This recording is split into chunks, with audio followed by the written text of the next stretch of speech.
À quoi ressemble le quotidien d'un chauffeur de taxi? On parle beaucoup d'eux dans l'actualité en ce moment, notamment à travers le conflit qui les oppose au VTC. On rencontre aujourd'hui Mohamed Koussi, qui est chauffeur de taxi à Paris et qui nous raconte le regard personnel qu'il a sur son métier et sur la place qu'il a aujourd'hui dans l'actualité.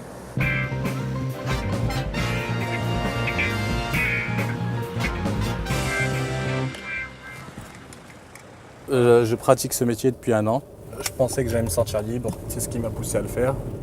J'ai fait la nuit, j'ai préféré changer, subir à la limite le stress de certains clients. Et autrement, dans l'ensemble, tout va bien.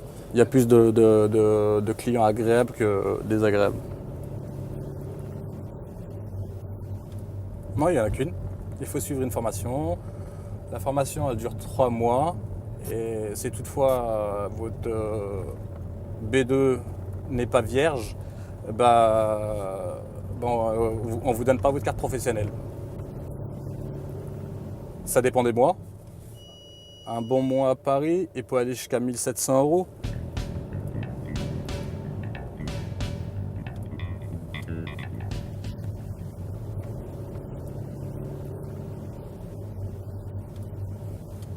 Pour moi, il y a du travail pour tout le monde. Il y a du travail pour les VTC, il y a du travail pour les chauffeurs de taxi. Le nombre exact aujourd'hui des VTC, on ne le connaît pas, il est inconnu. Mais je pense qu'ils doivent être à peu près 5 000. En ce qui concerne les taxis parisiens, on est à peu près 18 000. Donc forcément, on va trouver plus de mauvais chauffeurs sur 18 000 taxis que de mauvais chauffeurs sur les VTC. Maintenant, ce que certains clients ne savent pas, c'est qu'au moins avec le taxi, ils ont des droits.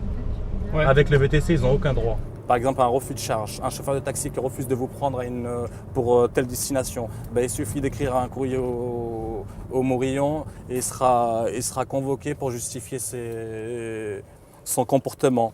Contrairement à un VTC, si toutefois il a un problème avec un VTC, vous voulez qu'il s'adresse à qui au juste? Déjà, normalement, dans la logique, ils n'ont pas le droit de ramasser les gens comme ça dehors. Et pourtant, ils le font si bien. Ils ne payent pas 4 500 € de location de véhicule. Ils n'ont pas le RSI. Ils ont beaucoup moins de charges que nous, avec les mêmes avantages que nous aujourd'hui. Maintenant, le VTC, c'est qu'une mode. Les clients VTC, avec le temps, ils finiront tous par revenir au taxi. Et pourquoi ? Les VTC, c'est jeune, ça existe depuis 2009. Les chauffeurs, ils n'arrêtent pas de changer. Généralement, c'est leur premier job.